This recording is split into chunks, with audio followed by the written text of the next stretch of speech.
जीव मतलब जो सुख और दुख भोगता है, राइट। जीव मतलब एक अज्ञान की स्थिति है, आत्मा की एक अज्ञान की स्थिति है, जहाँ पर वो सिर्फ सुख और दुख भोगना ही उसका जीवन का लक्ष्य समझता है।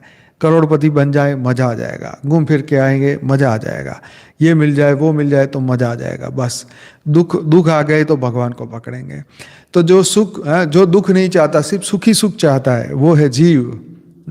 एक कीड़े को भी पकड़ो तो भी वो भागता है, उसके पास भी अपनी फ्री विल है, तो सही इस्तेमाल करेगा फ्री विल को।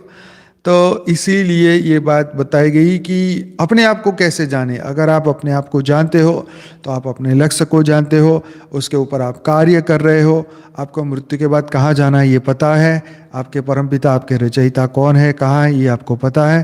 तो भाई ये आपका, फिर आप अपने आप को जानने लगेंगे। यस, ज्ञान से अपना आत्म सम्मान बनाए रखे, परंतु भौतिक जगत से सम्मान का दान कर दे। बहुत सही कहा भाई, भौतिक जगत का जो मान सम्मान है वो दान में दे दे, और आत्म सम्मान जो आत्मा का सम्मान है, कि आत्मा का जो गुण है वो नहीं जाने चाहिए, वो जाने नहीं देना चाहिए, राइट। तो मैं कौन हूँ ये अब आपने पता कर लिया। मैं जीव तो नहीं हूँ, इतना तो समझ आ गया। अब मैं आत्मा हूँ तो कैसी आत्मा हूँ? दिव्य आत्मा हूँ, चैतन्य आत्मा हूँ, परम परम परम आत्मा हूँ, या फिर एक नॉर्मल अज्ञानी आत्मा हूँ? क्योंकि मैं आत्मा हूँ ये तो कई लोग मानते हैं दुनिया में। तो फिर ज्ञान से अपने आप को फिर जज करो कि भाई मैं तो श्रेष्ठ आत्मा हूँ। अच्छा, श्रेष्ठ आत्मा हूँ तो उसके क्या लक्षण हो सकते हैं, उस लक्षण को मैं अपने आप में वेरीफाइड करूँ, चेक करूँ, राइट। और जो नहीं है लक्षण तो फिर उसको लाने का मैं प्रयास करूँ। तो ये यस, भाई लिख रहे ज्ञान को पाकर मैं के बाद आत्मा में पावर बढ़ा सकते हैं। बिल्कुल, आत्मा में जब ज्ञान आएगा तो ज्ञान जो है तुम्हें मुक्त बना देगा।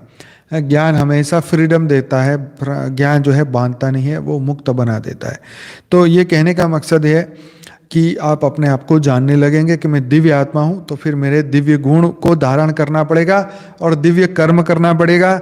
अपने लिए नहीं, विश्व के कल्याण के लिए जीना पड़ेगा।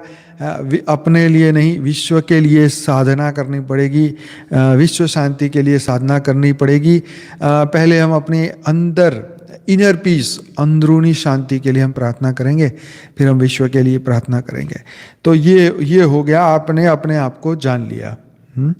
तो ये बहुत ही अच्छी बात है। आप अपने आप को जानिए, मानिए, पहचानिए, अपने दिव्य स्वरूप को पहचानिए, तो आपको पता चल जाएगा कि मैं कौन हूँ। जब आप इतने वीडियो सुनेंगे, इतने लोगों की हिस्ट्री, इतने लोगों की जीवन का, हमारे पास कितने राजाओं महाराजाओं की हमने चर्चाएं की, उनके जीवन की चर्चाएं की, ऋषि मुनि साधु संत महात्मा हर एक की हमने चर्चाएं की।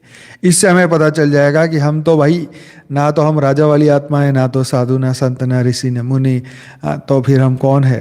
तो हम ये बेहद के ज्ञान सुनने के बाद समझ में आएगा, मैं बेहद की आत्मा हूँ, चैतन्य आत्मा हूँ, परम परम परम आत्मा हूँ। तो इसलिए यहाँ पे कहा कि धन दान, स्वर्ण दान, गौ दान से भी बड़ा है मान का दान।